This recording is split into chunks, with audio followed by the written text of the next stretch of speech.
Sister Annie Demerjian has seen a lifetime of suffering in Aleppo, Syria over the past 7 years.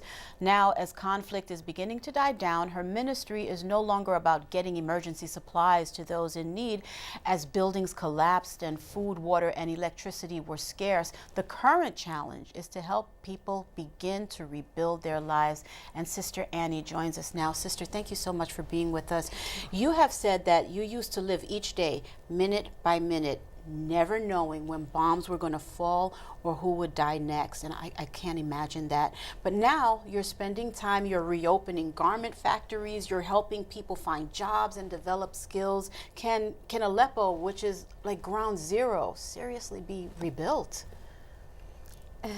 It's a big question because when we think about, okay, the war starts finishing, but we need to work on two levels.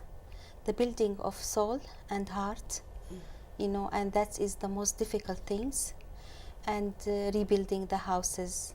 Okay, when you have the help, it's easy to rebuild. Okay. But to rebuild the heart, the wounded heart, it will take a long time. I don't want to lose sight of the fact, Sister, that the death toll from this war is absolutely staggering. It's mind-boggling. Earlier this year, the British-based Syrian Observatory for Human Rights said that at least 511,000 people had been killed since the fighting began in Syria in 2011. And I want us all to wrap our brains around that. Of those who remain, how many more need humanitarian assistance? I think all of us, we need that in different ways. Because the many factories, if I will speak about Aleppo, many factories destroyed, more than 200 factories. So that left thousands of people without work. Many companies ask their employees to leave. They don't have enough to pay. So you find a good number of people without job, so without income. And those also who work, what they gain, it's very little to help them to live the whole month. So it's very important, at least this period of time, for aid help, because it must be goes with two parts. Helping them to stand and live in their dignity, at the same time to help them to find job and start again. I can't let you go, Sister, without asking you this question. Obviously, there are generations that are in Aleppo that knew life prior to these tragic circumstances. What about the children who know nothing more than this violent destruction? At least 3 million were born during the war. How do we help the children? Now, many organizations, many churches are opening centers or occasion to help children to come and try to, go back to their childhood. They miss the toys, they miss to play, they miss their innocent childhood. And that's very important. Like in Aleppo, a congregation open a center, healing through painting and music.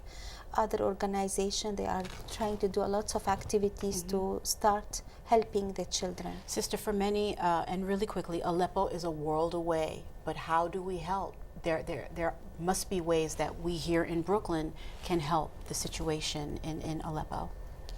First, prayer is very important. Second, I pray for the leaders in the world that the Lord will lighten their minds and give them the wisdom, because the sanction which is imposed on Syria, it's the only who's suffering is the people who's suffering. So I ask that the leaders will take this in consideration and to remove this sanction on Syria. On a more personal note, when the fighting first broke out, you and your 4 other sisters were told to leave, and you chose to stay, saying that you've lived there in good times and in bad, which is what we discussed. Looking back, was that the right decision for you?